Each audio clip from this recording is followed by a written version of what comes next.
y avait une fois un grand roi qui aimait chasser en forêt. Un beau matin empli de joie, il fit ses amis appeler. À cheval, prince et page, en avant vers les bocages, chasser le gibier des grands bois, ainsi que vous l'ordonne le roi. Arrivés en haut de forêt, ils traquèrent les fauves apeurés, quand soudain du haut des sapins, un terrible fracas survint. Un orage de déluge, des torrents fendant la terre, affolés les princes cherchèrent un abri, un gîte, un refuge. Oubliant le roi, chacun prit la fugue. Le pauvre roi, bien délaissé, chercha lui aussi son abri.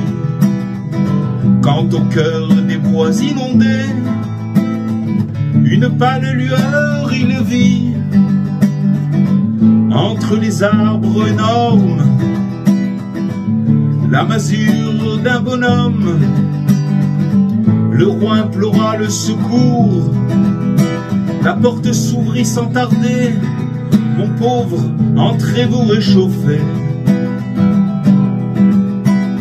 Quand l'averse se fut calmée, le soleil se remit à briller, et les princes partout dispersés cherchèrent le roi dans la forêt. Ils trouvèrent la masure, et pour comble d'aventure, le paysan sans se gêner parlait avec sa majesté. Ils voulurent le corriger, et au roi de s'y opposer. Pendant la grande pluie, mes amis, vous m'avez tous abandonné. Ce paysan ignorait lui qui je suis, mais il m'a sauvé. Rentrons maintenant au palais, car je veux le récompenser. Quand sur le trône je monterai, et que la foule m'acclamera, c'est lui qui prendra la couronne et sur ma tête la posera. Avant que vienne le Mashiach, le monde sera en furie, un déluge d'hérésie, flot de révolte et de folie. Les plus grands sages de la terre trahiront leur ministère, qui la Torah bien garderont. Les simples qui disent des Teilim, les simples fidèles couronneront le Mashiach à Yerushalayim. La la la la la la la la la la.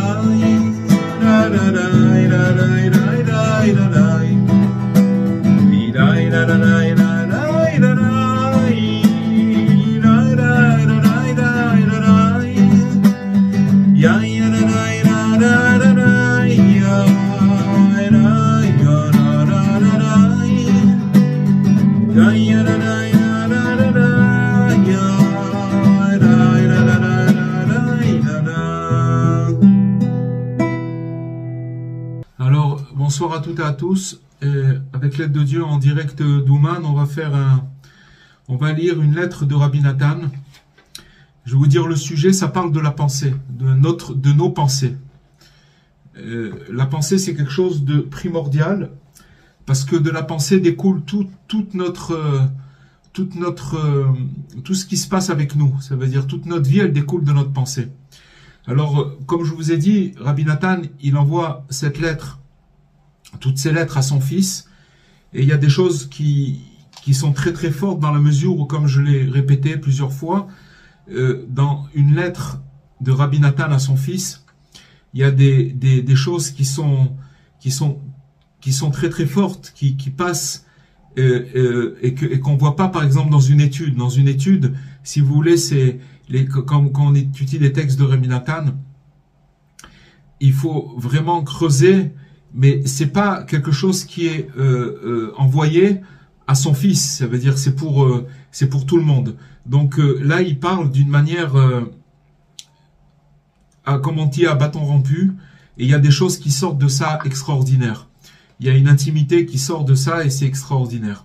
Alors il dit à son fils la chose suivante. Il lui a dit que tu as souvent entendu parler de ce sujet, à savoir que la pensée est sous le contrôle de l'homme. C'est-à-dire que déjà, ça c'est une vérité. Il faut savoir que notre pensée, bien qu'il y a des fois, pas des fois, on est attaqué par nos pensées et on croit qu'on n'arrive pas à les dominer. Mais il faut savoir que la pensée, elle est sous le contrôle de la personne, de l'homme, et il peut dévier cette pensée comme bon lui semble. Ça, c'est déjà une chose à savoir. Mais il dit aussi que, en dépit de cela, il arrive qu'elles reviennent, ces pensées, en force, sous la forme d'idées qui sont réprouvables, des mauvaises idées, des mauvaises pensées, ou aussi de différents troubles répétés. C'est-à-dire qu'on est attaqué par des pensées qui sont réprouvables, des mauvaises pensées qu'on n'a pas à penser, et que bien que la pensée, elle est sous le contrôle de l'homme, mais et qu'on peut la dévier comme bon nous semble, mais que elles viennent en force des fois nous attaquer avec des mauvaises pensées, des pensées réprouvables. Et ce que nos sages y disent, de mémoire bénie, ils ont qualifié ces pensées de méandres, les méandres du cœur et carapace de fer. C'est-à-dire que les méandres du cœur, ça veut dire que les pensées, elles sont nourries par le cœur. Quand on pense, c'est marqué dans le schéma, Velo taturu achare levavrem. Il faut pas aller explorer les choses, puisqu'on sait que le mauvais penchant, il se trouve aussi dans le cœur. Il se trouve dans le cœur, le mauvais penchant. Donc, si vous voulez, notre cœur, des fois, on va explorer des choses qu'il y a dans notre cœur, et c'est ça qui amène des mauvaises pensées, et après le reste. Donc, il explique que les pensées, c'est les méandres du cœur et des carapaces de fer. Et il dit, Rabbi Nathan, à son fils, que malgré tout, à chaque fois, lorsque l'homme, à chaque fois, l'homme, il a le libre choix. Malgré ses attaques véhémentes, l'homme, il a le libre choix. Et autrement dit, il dispose en fait de la force nécessaire pour dominer ses mauvaises pensées. Ça veut dire que ce qui nous délivre comme secret maintenant, comme vérité, c'est qu'en fait, nous tous, on peut croire qu'on n'arrive pas, si vous voulez, à dominer nos pensées, mais il nous dit maintenant que l'homme, il dispose de la force nécessaire pour dominer ses mauvaises pensées.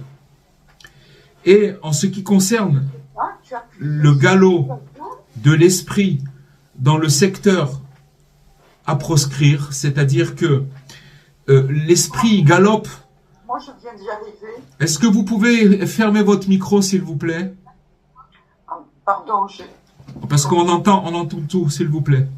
Alors, il y a un galop de l'esprit qui est dans des secteurs qui sont proscrits, c'est-à-dire des choses qu'on n'a pas à penser, des choses négatives qu'on n'a pas à penser. Et il lui dit, Rabbi Nathan à son fils, tu sais déjà que même toi, qui es tout à fait coutumier d'idées à laisser pourtant de côté, ça veut dire que même toi, tu tombes dans des fois des idées que tu n'as pas à penser. Mais il lui dit, tu restes néanmoins toujours maître de tes pensées. Donc c'est ça l'idée qu'il faut savoir que la pensée, dans un autre endroit, il explique Rabbi Nathan que la pensée, c'est comme un cheval, il galope sans arrêt. Maintenant, nous, on est maître de nos pensées, ça veut dire on doit tenir les rênes. C'est que même quand les pensées, elles nous emmènent dans des endroits qui sont pas recommandables, il faut savoir que on doit si vous voulez, chevaucher ses pensées avec des rênes et le remettre toujours même si ça se reproduit pendant des milliers et des milliers de fois. Mais le travail qu'on a à faire, c'est que il faut, si vous voulez, attirer les pensées dans le bon chemin. Parce que tout va dépendre de nos pensées. Si on a des mauvaises pensées, notre vie, notre réalité, elle va aller d'après nos pensées. Parce que d'abord il y a la pensée, après il y a la parole, après il y a l'action. Mais dès que germe une pensée dans l'esprit, il faut savoir qu'après le déroulement, il va venir tout seul. Il y a même, donc si on préserve notre pensée, on est protégé de tout le reste qui va se passer. Et il dit à son fils Rabbi Nathan que de plus, sache que chaque moment où tu interrompes le mauvais courant pris par ta pensée, ça veut dire que quand tu vas être atteint par une mauvaise pensée et que tu vas interrompre ce courant, ça veut dire que tu vas arrêter de penser pour détourner cette pensée vers le bien, comme on a dit tout à l'heure, comme ce cheval qui va dévier de sa route et qu'on va remettre sur le bon chemin. Donc une pensée qui va nous amener à dévier et qu'on va remettre sur vers le bien, on va la ramener vers le bien. Alors il faut savoir que cette chose-là, cette action-là qu'on fait, qu'on remet la pensée vers le bien, elle revêt une très grande valeur aux yeux de Dieu. Et il lui dit, n'as-tu pas toi-même été témoin que malgré la difficulté, tu as réussi plus d'une fois à dominer tes pensées en utilisant les conseils de notre saint maître, de notre maître sacré, Rabbi Nachman. C'est pourquoi il est tout à fait approprié pour toi de recommencer chaque jour à nouveau à tenir ta pensée d'une main de maître. Même si elle s'échappe, à Dieu ne plaise, vers un endroit extérieur, alors il lui dit rattrape cette pensée par la bride et les rênes pour la ramener sur le droit chemin. Pourquoi ? Parce qu'en effet, elle t'est continuellement assujettie. C'est-à-dire que la pensée, on a le pouvoir d'assujettir la pensée et de la dominer. Il faut le savoir. Et sachez une chose, c'est ce qu'on est en train de dire maintenant, c'est des choses primordiales parce que tout vient de la pensée. Tout vient de là-bas. C'est la pensée qui nous amène là où on doit aller. Le Baal Shem Tov, il explique que là où la pensée d'un homme se trouve, la personne se trouve là-bas, l'homme se trouve là-bas. Si par exemple une personne, elle peut être dans un endroit sain, d'accord, mais que sa tête, il commence à se laisser dévier par des pensées obscures et il pense à des choses négatives, et ben sa pensée elle est là-bas, c'est-à-dire tout son être se trouve là-bas, parce que toute la pensée c'est la personne elle-même, toute la personne elle est dans sa pensée, et c'est quelque chose, donc ce qu'on est en train d'apprendre maintenant, c'est quelque chose de très très important. Après ensuite il dit, Rabbi Nathan à son fils, il dit réfère-toi au Midrash, à cette étude sur le verset du cantique et des cantiques. Qu'est-ce que le cantique de cantique il dit? Il dit, je t'ai comparé, mon aimé, à une jument des chars de Pharaon. Donc, c'est un pasouk du Shir HaShirim. Et il lui dit, si tu vas lire, il y a là-bas une longue explication de la lutte menée par Dieu, béni soit-il, contre Pharaon, à plusieurs niveaux. Donc, on va expliquer. Par exemple, on apprend que Pharaon, il est parti en guerre avec un cheval rouge, blanc et noir. Pharaon, il avait plusieurs chevaux, d'accord, des chevaux d'élite, et qui avaient plusieurs couleurs, des blancs, des rouges et des noirs, etc. Il en avait plus que ça en fait. Et c'est marqué dans ce texte-là que Dieu, il est sorti contre lui de la même manière. C'est-à-dire que c'est comme un jeu de dames. C'est-à-dire que maintenant, Pharaon, il a voulu attaquer le peuple juif quand il les a poursuivis dans le désert, quand il les a laissés sortir. Il les a poursuivis et Dieu, il a combattu Pharaon de la même manière. On va expliquer ce que ça veut dire. Et parce qu'on voyait que le pharaon, l'impie, le méchant, il abordait une armure et un casque. Et aussi l'Éternel, si l'on peut dire, de la même façon, c'est-à-dire que dans ses agissements, Dieu, il l'a combattu de la même manière. Et donc, Pharaon, l'Égyptien, il a sorti de son arsenal, de toutes ses armes qu'il avait, de la poudre, des projectiles, des flèches. Il avait toutes sortes d'arsenal pour attaquer. Et il se mit à crier et à tonner. Mais en tout point, il faut savoir que Dieu, quand il a commencé à crier Pharaon, Dieu, si on peut s'exprimer ainsi, il a, si vous voulez, il a fait la même chose, Dieu. Ça veut dire qu'il s'est comporté avec Pharaon de la même manière. C'est-à-dire que tout l'arsenal qu'il a sorti, Dieu aussi il a sorti le même pour le contrer. Et il dit à son fils Rabbi Nathan, je te recommande d'étudier attentivement ce texte-là pour en connaître tous les détails. Et il lui dit que c'est un midrash, c'est un texte très très surprenant, dans lequel chacun peut trouver pour lui-même des allusions fascinantes pour sa vie à lui-même. Parce que il dit que dans ce texte, il explique que l'allusion, c'est qu'en effet, Pharaon, il symbolise l'imagination. Et il faut savoir que le mauvais penchant, il tire sa force de notre imagination. Et où se trouve l'imagination? Elle se trouve dans la pensée. C'est-à-dire qu'une personne, elle commence à élaborer une pensée avec son imagination, et il va commencer à divaguer, il va construire un château, il va construire une théorie, et il va commencer alors que c'est complètement faux, c'est de l'imagination. Et donc, si vous voulez, Pharaon, lui, il symbolise l'imagination, le mauvais penchant qui tire d'où le mauvais penchant il tire sa force. Comme c'est rapporté ailleurs. Et donc, sur cette base qu'on vient de dire, il faut savoir que tout à chacun de nous, il peut décrypter tous les éléments de ce texte-là et en tirer un message personnel. Parce qu'effectivement, il faut savoir que Pharaon, qui est autrement dit le côté de l'imagination, il va s'insurger contre l'homme et il va l'attaquer.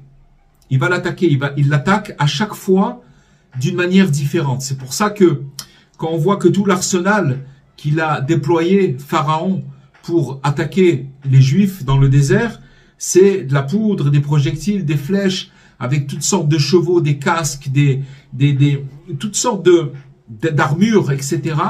Tout ça, c'est, si vous voulez, c'est toutes sortes d'attaques différentes qui vont se présenter devant l'homme et qui vont l'attaquer. À travers quoi? À travers son imagination. C'est-à-dire qu'il va être attaqué par ses pensées. Si vous voulez, quand une personne, elle préserve sa pensée, il est complètement protégé. C'est une forteresse. Si vous voulez, la pensée, c'est l'endroit le plus sacré dans l'esprit, dans l'homme, dans la personne, c'est l'endroit le plus sacré. Et si vous voulez, il fait rentrer là-bas des pensées négatives, alors c'est comme si qu'il va désacraliser, c'est-à-dire qu'il va commencer à abîmer tout son être. C'est pour ça que, si vous voulez, ce texte qui se rapporte au Midrash, il parle de toutes sortes de pharaons qui représentent l'imagination et qui va attaquer l'homme, qui va s'insurger contre l'homme à chaque fois d'une manière différente.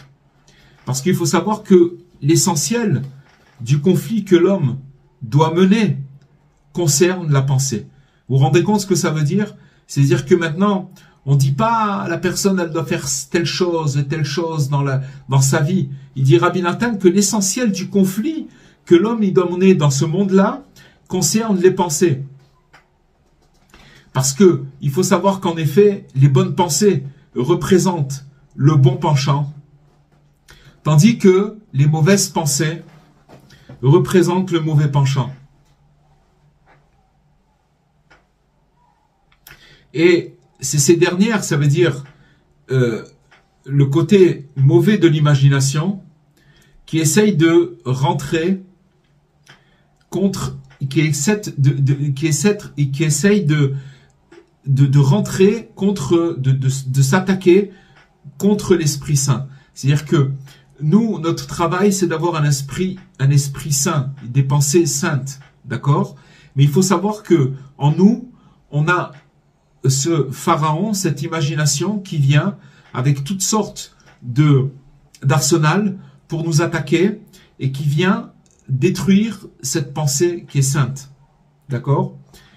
Et il faut savoir, il dit Rabbi Nathan, il dit à son fils, que l'ennemi, il va opérer de façon répétée, en se servant d'idées répréhensibles et de curiosités déplacées. C'est-à-dire que dans notre esprit, on va nous mettre des idées, d'accord, imaginaires, des idées qui sont répréhensibles et aussi des curiosités qui sont complètement déplacées, qu'on n'a pas à penser à ça et qui vont changer à chaque fois de visage.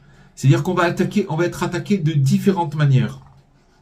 Il faut savoir que l'imaginaire, le mauvais penchant, il a beaucoup de cordes à son arc qui correspondent à tous les éléments de l'arsenal que nous avons cité plus haut et qui sont décrits par ce midrash, ce texte de Torah qui est en question donc. Donc il dit que en effet, une fois il sort avec un cheval qui est rouge, une autre fois avec un étalon noir et blanc, puis avec une armure et un casque, ensuite avec de la poudre, avec des projectiles et des flèches, etc. Et tout ça, c'est, si vous voulez, des approches dans l'esprit, dans notre esprit, qui vient à chaque fois sous une autre parure. Parce que si on connaissait à chaque fois, s'il venait toujours avec le même arsenal, alors on connaîtrait le stratagème, on dit ok, ça y est, j'ai compris comment ça marche, dès qu'il se présente sous cette parure, j'ai qu'à le repousser, c'est terminé. Mais non, c'est pas si facile que ça, parce qu'il vient toujours se présenter avec d'autres parures. Par la suite, qu'est-ce qu'il commence à faire une fois qu'il est venu? Il commence à tonner, à crier. Tout ça, c'est dans l'esprit de l'homme. Comme Pharaon, il a fait avec tous ses guerriers, il vient tonner et crier, c'est la même chose dans l'esprit de l'homme. Et il faut savoir que la lutte, elle est tellement soutenue, elle est tellement forte et si acharnée que Dieu lui-même doit lutter contre lui à chaque fois. C'est-à-dire, et lui, en lui opposant également aussi un semblant de cheval rouge et de toutes choses énumérées qu'on a énumérées plus haut. C'est-à-dire que Dieu, il faut savoir, les amis, que nous, on a une responsabilité sur nos pensées dans la mesure où on doit toujours faire en sorte de détourner les mauvaises pensées, de ne pas les laisser, et même si ça se représente des milliards de fois, à chaque fois de prendre la rêne et de comme le cheval et de le remettre sur le bon chemin. Mais il faut savoir que ça, c'est notre responsabilité à nous. Mais si on n'avait pas l'aide du ciel, c'est impossible, parce que c'est quelque chose qui revient à chaque fois, et que comme de la même façon que Pharaon, il va commencer à tonner avec des cris et sa haute voix, alors on voit ici aussi que, aussi dans le verset, c'est marqué que le Très-Haut, il va donner aussi de la voix. Ça veut dire que Dieu aussi, et c'est ce qui s'est passé, effectivement, réellement, quand, si vous voulez, imaginez-vous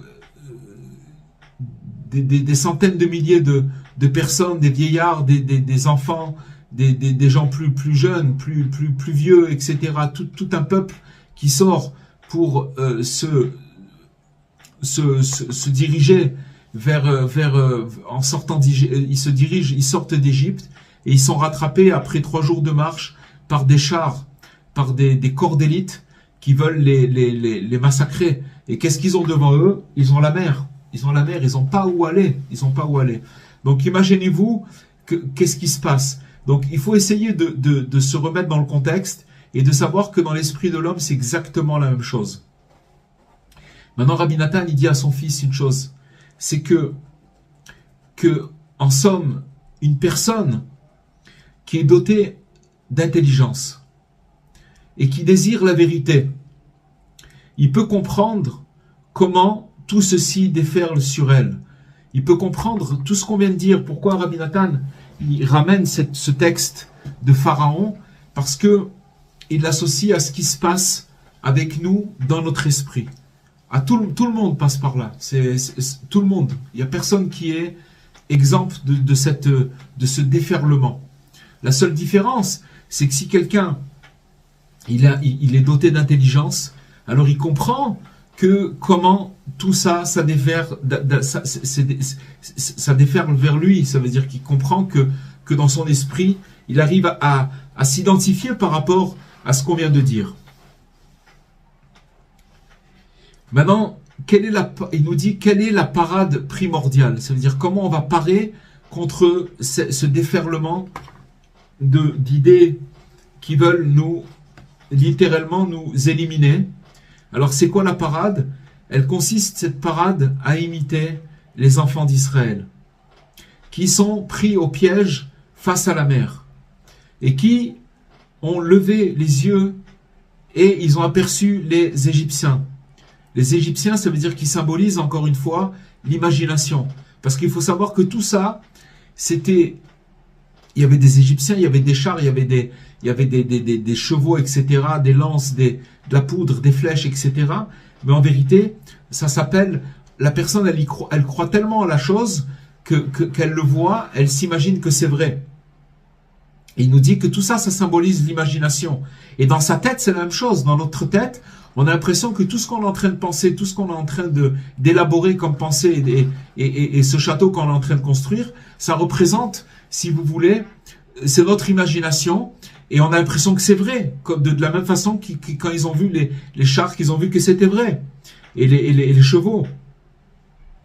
Et donc, cette imagination, elle est lancée à notre poursuite. Et elle est armée de 600 chars d'élite. Il faut savoir que Pharaon, quand il est venu avec 600 chars pour exterminer le peuple qu'il avait laissé avant ça sortir. Et donc, il faut savoir que ces chars-là, ils appartiennent au mauvais côté, au côté de l'impureté, et que dans le texte du Midrash, qui sont personnifiés par toutes sortes de chevaux. Tous ces chevaux-là, c'est le galop des pensées dans notre esprit. D'accord? Dans la réalité, ça existait au moment où le peuple juif est sorti d'Égypte, mais ça représente nos pensées qui sont dans notre esprit. Il dit, Rabbi Nathan, qu'il faut rappeler que notre maître, Rabbi Nachman, de mémoire bénie, il a comparé dans l'une de ses leçons les pensées saintes aux animaux purs qui composent le char céleste. La Merkava, il y a un char céleste qui représente le bon côté, et il y a des bonnes pensées qui représentent ces animaux qui sont purs. D'accord? Et les mauvaises pensées aux animaux impurs, qui composent aussi les chars du mauvais côté. Donc il y a les deux côtés. Il y a le mauvais et le bon côté.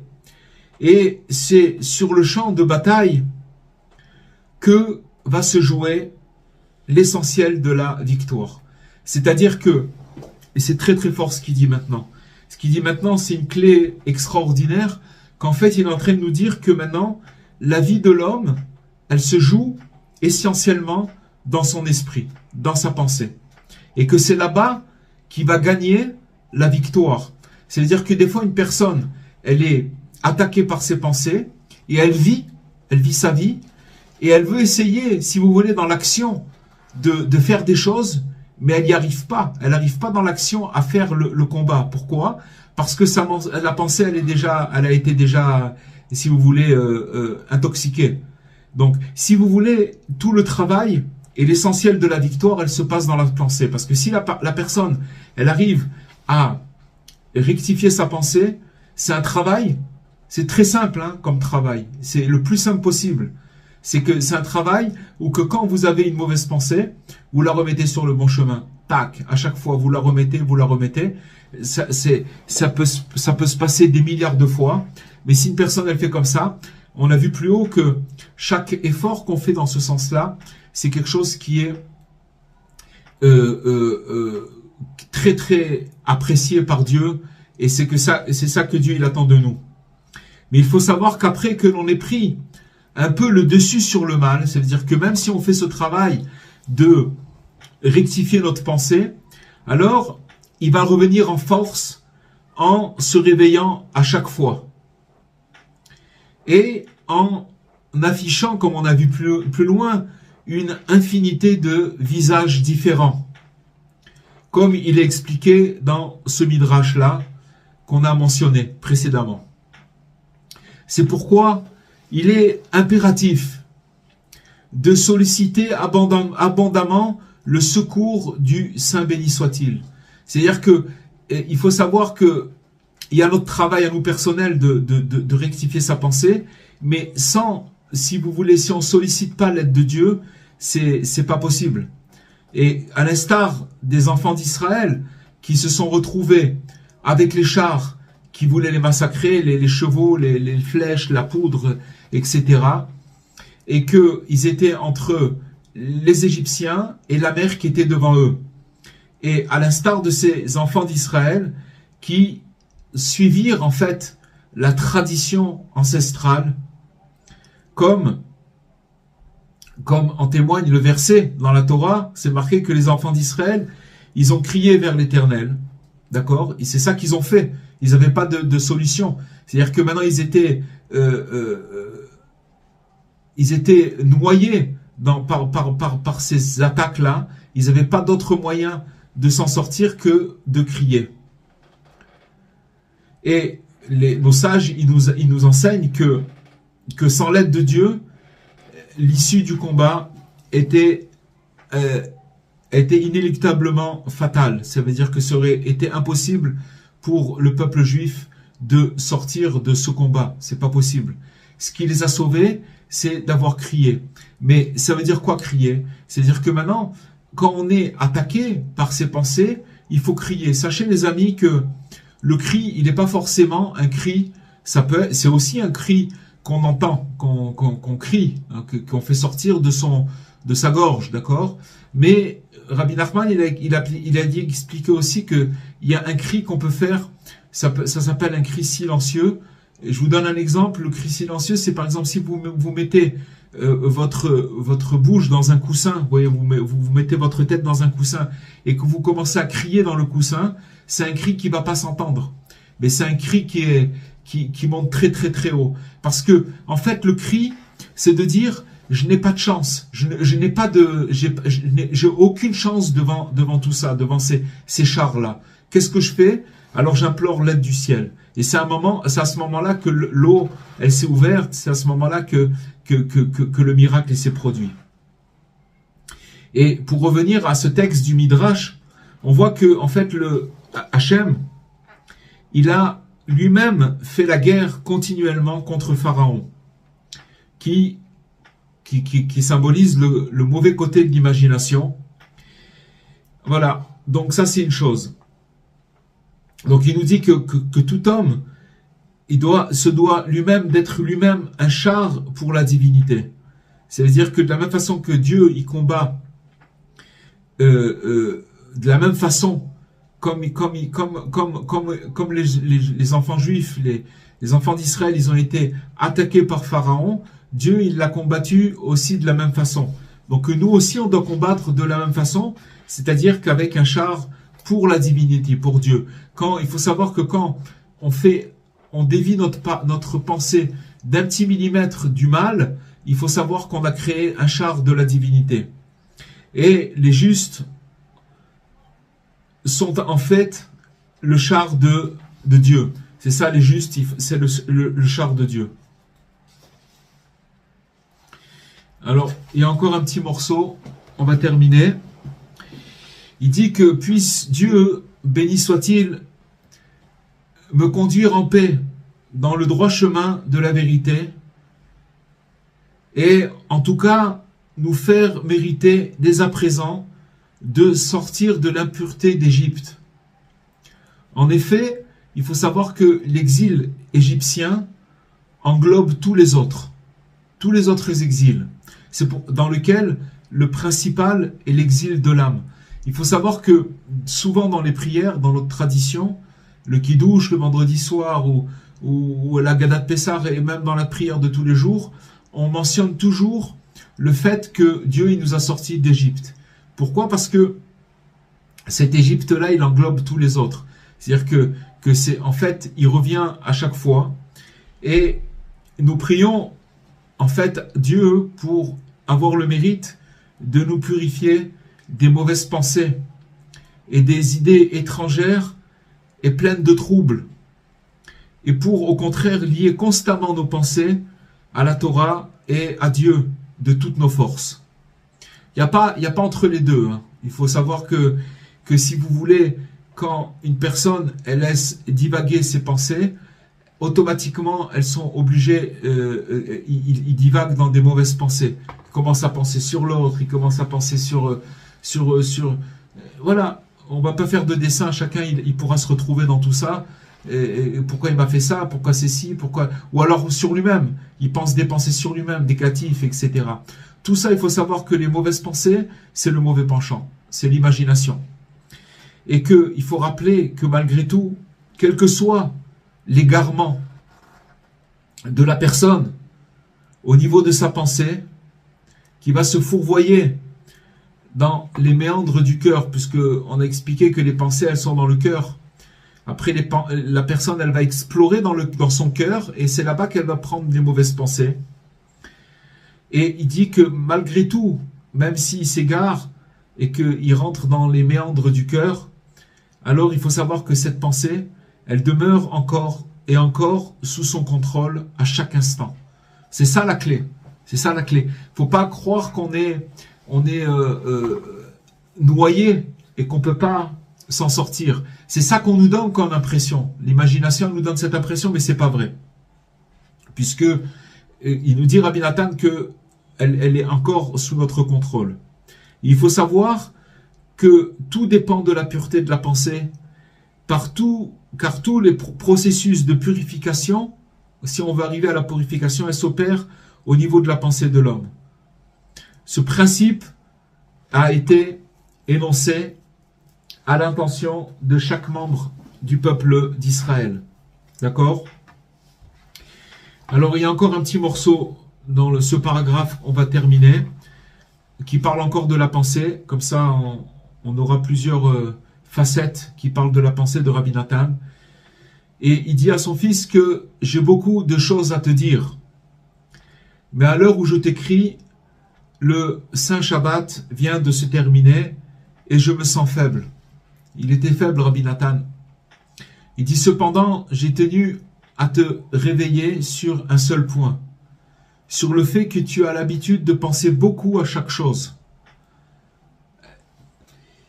On peut se retrouver dans tout ça. C'est pour ça que la lettre, les lettres de Rabbi Nathan, elles sont très très fortes parce que c'est très humain, c'est très accessible et on arrive à s'identifier à tout ça.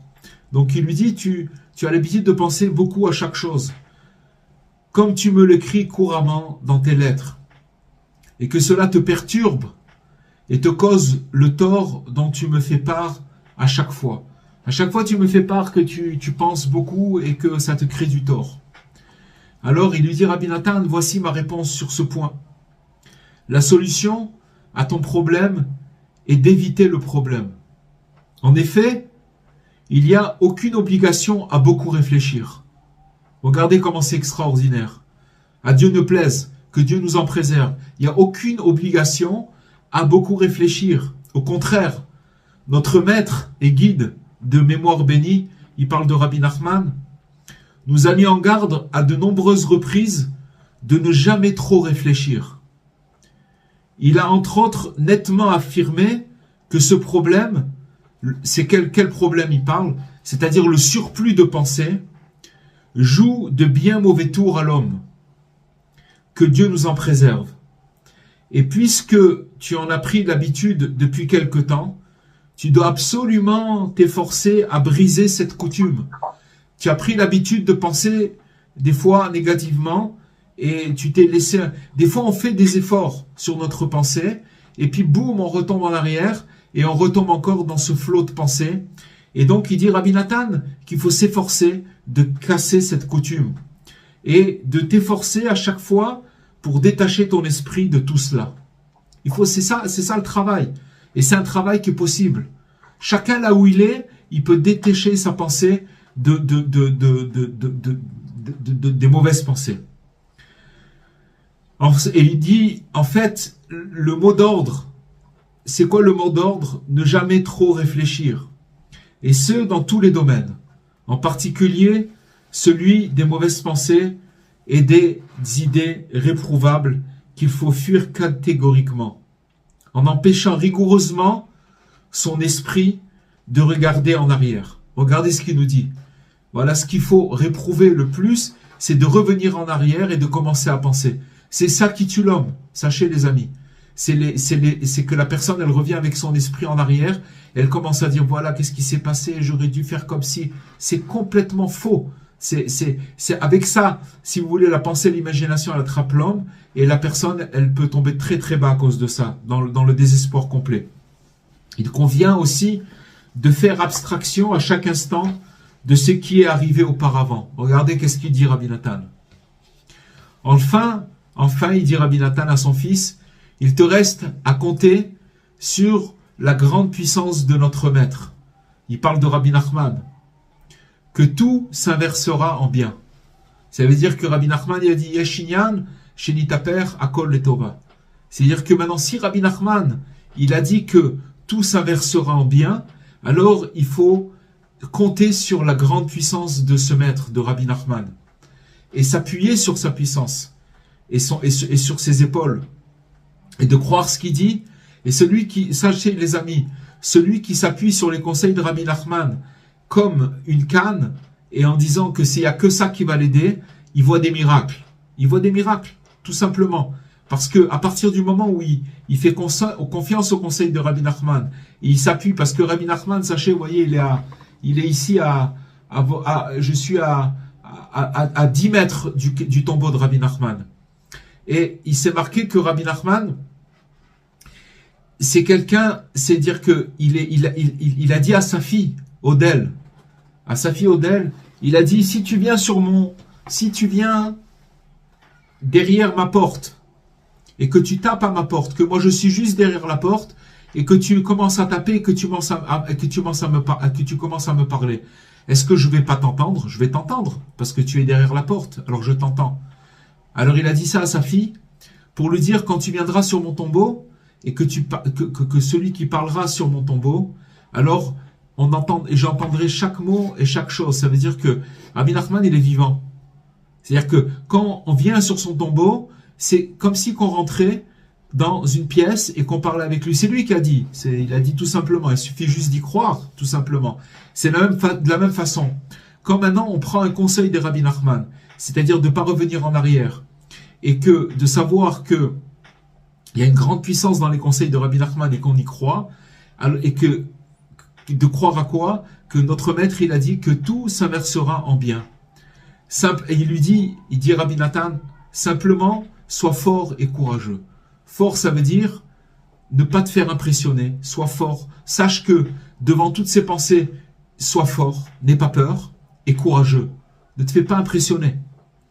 Et en ces heures qui suivent notre jour de repos, puisqu'il sortait du Shabbat, le Créateur te soulagera de ton fardeau. Voilà cette. J'ai lu plusieurs passages qui parlent de la pensée, des lettres de Rabbi Nathan. Voilà, si vous voulez, on a quelques minutes si vous avez des questions, et voilà, vous pouvez. Merci pour ce cours. En fait, c'est un cours de base. Un quoi? Un cours de base. Attendez, je change de téléphone parce que ça va vibrer. Excusez-moi. J'entends pas du tout.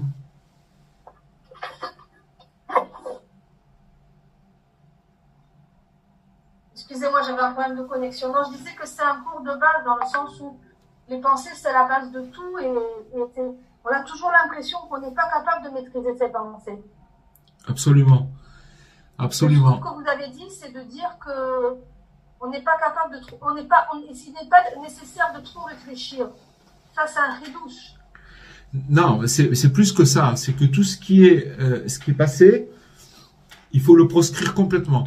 Mais ça, c'est la fin du cours, mais il y a tout un processus dans ce qu'il a dit Rabbi Nathan. Il a comparé les pensées aux chars de Pharaon, ça rigolait pas, et qui viennent sous plusieurs parures, sous plusieurs formes, et que finalement, la guerre d'un homme sur terre, elle se situe dans ses pensées. Elle se situe dans ses pensées. C'est-à-dire que c'est les pensées qui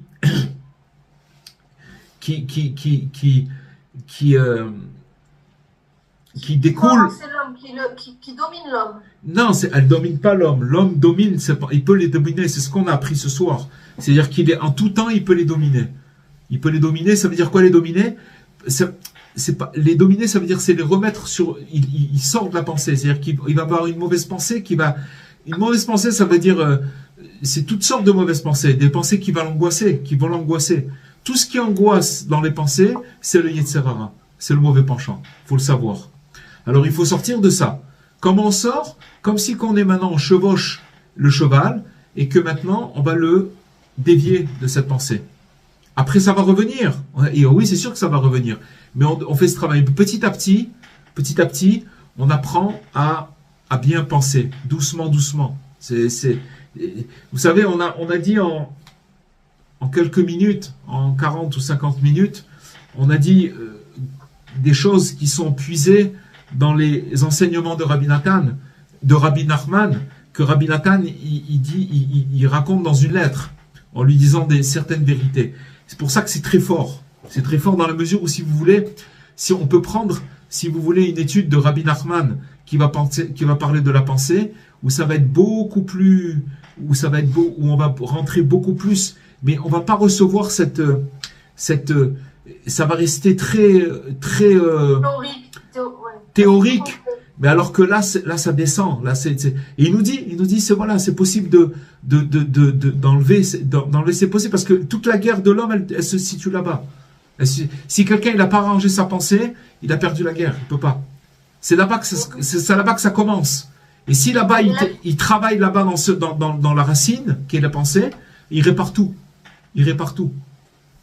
Moi, ce que je trouve extraordinaire, c'est que c'est à notre portée depuis des générations, puisque c'est dans le Midrash, et par l'étude des textes de Rabbi Nachman et dont celui de ce soir que j'avais déjà étudié sur la pensée, comprendre en fait que le Midrash est complètement d'actualité encore. Ce combat avec Pharaon, qui était un combat réel, ouais.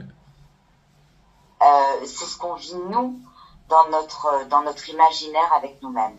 Exactement. C'est extraordinaire. C'est exactement ça.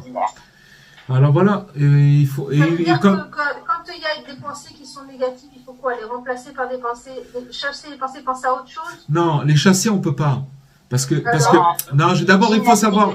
Il y a d'abord une chose qu'il faut savoir, c'est que chaque pensée négative qui vient à notre esprit, il faut savoir qu'elle vient de demander une réparation. C'est-à-dire qu'en vérité, il faut avoir un comportement de les ignorer. Maintenant, c'est pas parce que si on les ignore pas, qu'on les prend comme, si vous voulez, comme quelque chose de véridique, c'est ça qui nous fait tomber.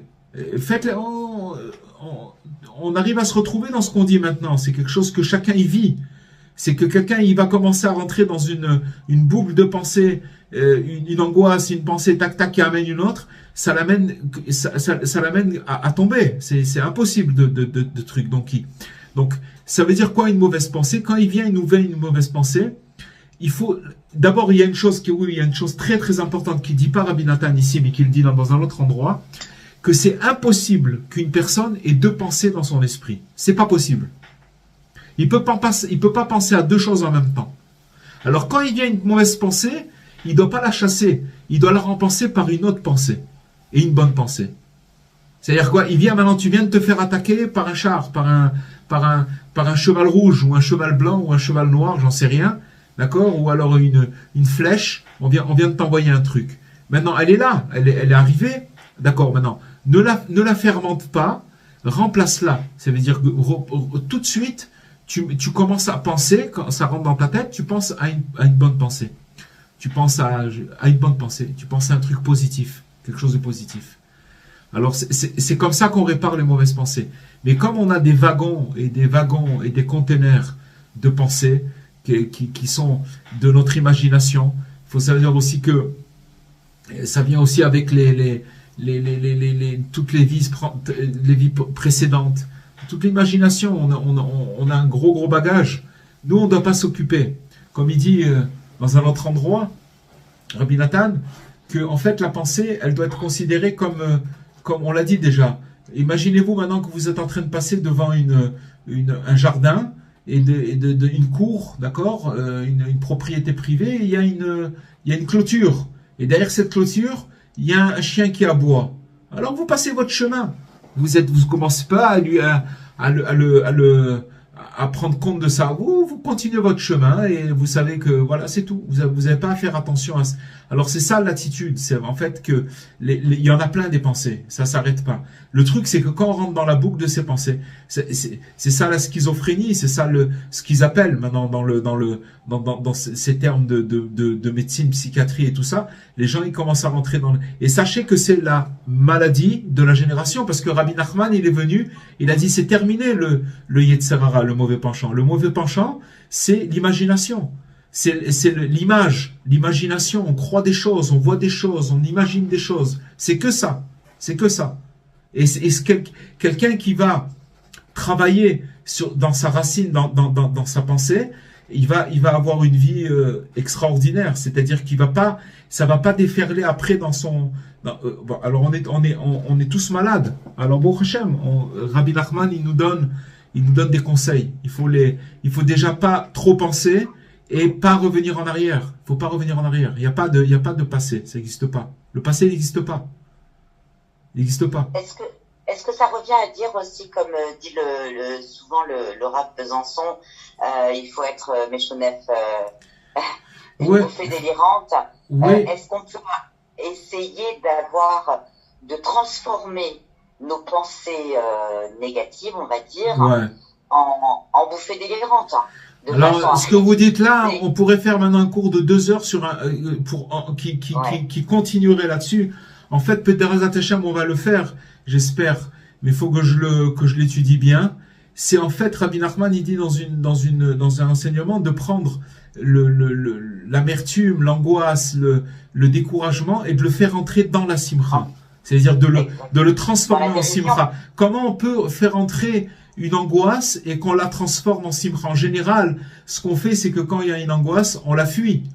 Mais là, Rabbi Nachman, il y a une autre sorte de simcha, c'est de la prendre et de la faire entrer de faire entrer ça dans la simcha. C'est un autre sujet, mais c'est sûr, maintenant. C'est salvateur. Comment? Oui, mais comment le faire? Alors ça, Bezrat Hashem, j'espère qu'on pourra l'étudier, comment le faire. Et il donne à Rabbi Nachman, il dit comment le faire. En fait, c'est très simple. C'est très simple, mais il faut le développer, il faut l'expliquer. Mais c'est très simple. En fait, il faut savoir que la situation que je suis en train de vivre, l'angoisse que je suis en train de traverser, le dérangement que j'ai, n'importe quoi, que ça peut être dans un plat qu'on m'a servi et il a tourné. Alors ça me crée un désagrément et je suis pas content à cause de ça.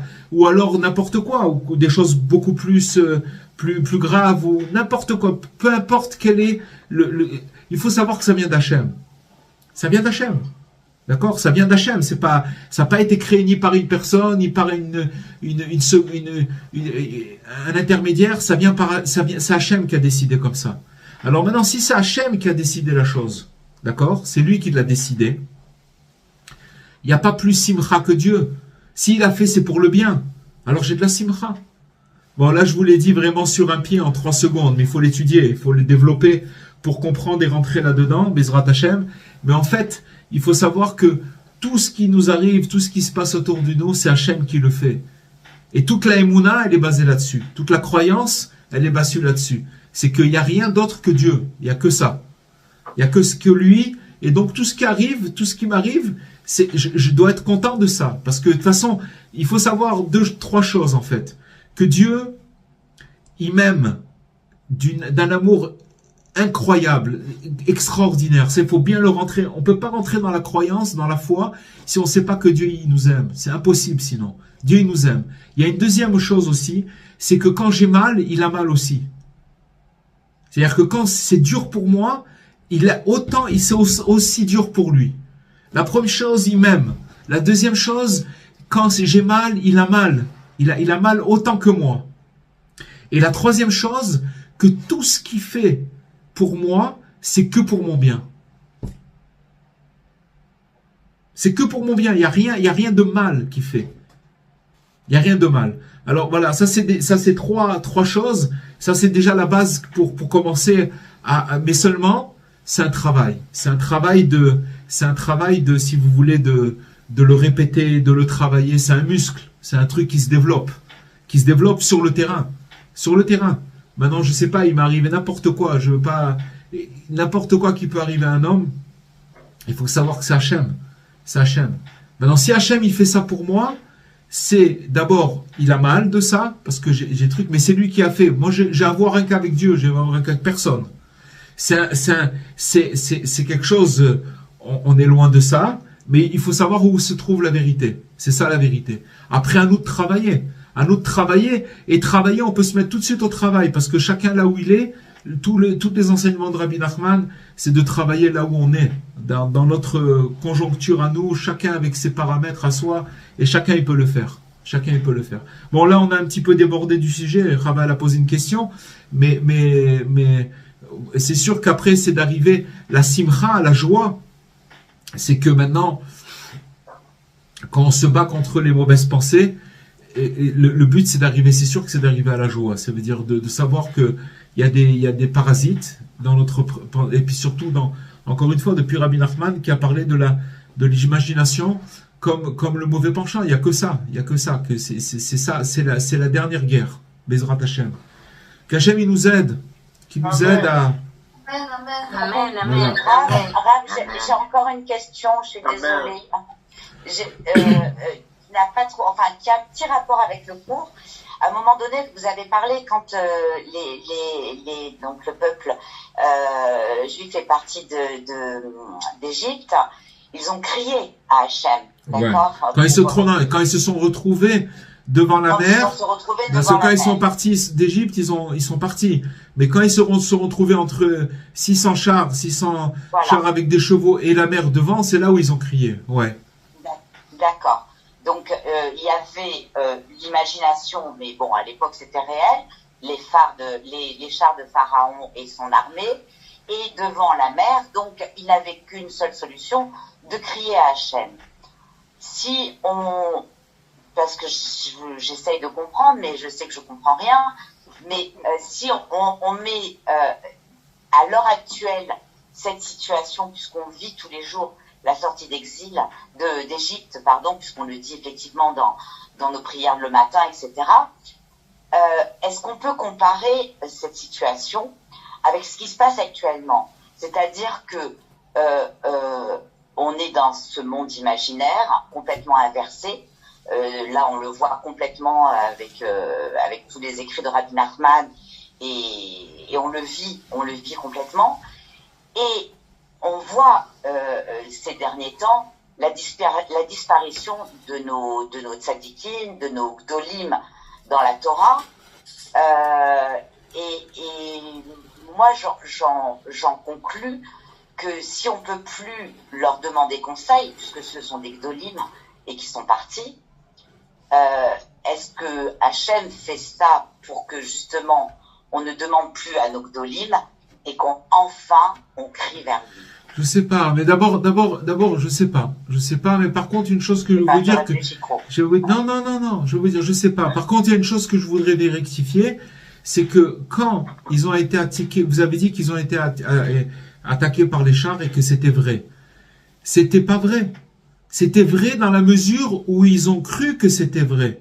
Mais dès qu'ils ont crié vers Hachem pour demander de l'aide, ça a disparu. On connaît l'histoire. Après, Dieu les a fait passer par la mer et toute la mer, elle s'est affalée sur les Égyptiens. Il restait plus rien. Vous comprenez? Donc, ça veut dire quoi? Ça veut dire que... Oui, mais il y a eu le feu. Hachem a envoyé le feu. Mais c'est imaginaire. Le feu, si vous voulez, la réalité, elle est dans notre imagination. Et c'est tellement vrai que si quelqu'un y parle... Comment? C'est dans le Midrash. Oui, mais écoutez ce que je dis, Rava. Ce que je dis, c'est que même que ce soit... Je vais vous dire encore mieux que ça. Si une personne... Enlevez maintenant toute cette sortie d'Égypte. Prenons-nous dans une situation.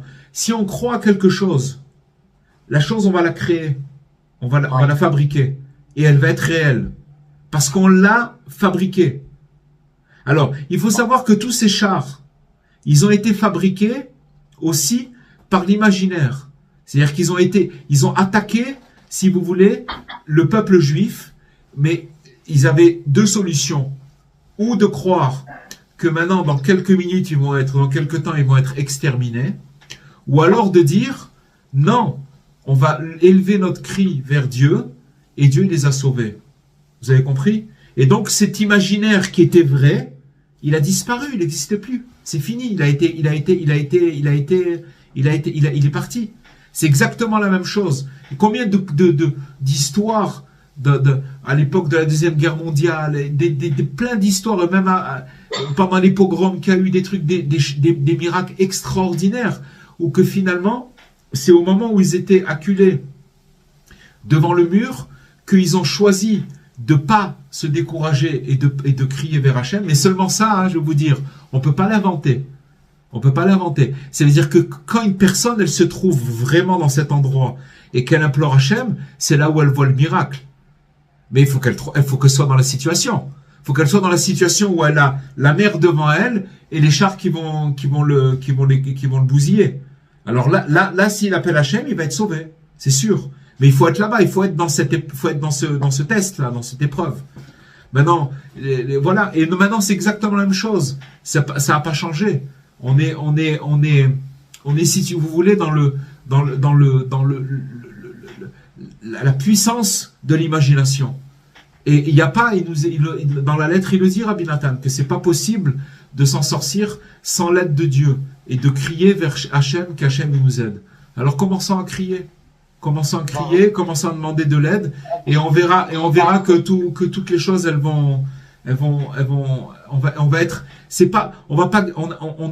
on cherche pas à gagner la guerre, on cherche à gagner des batailles.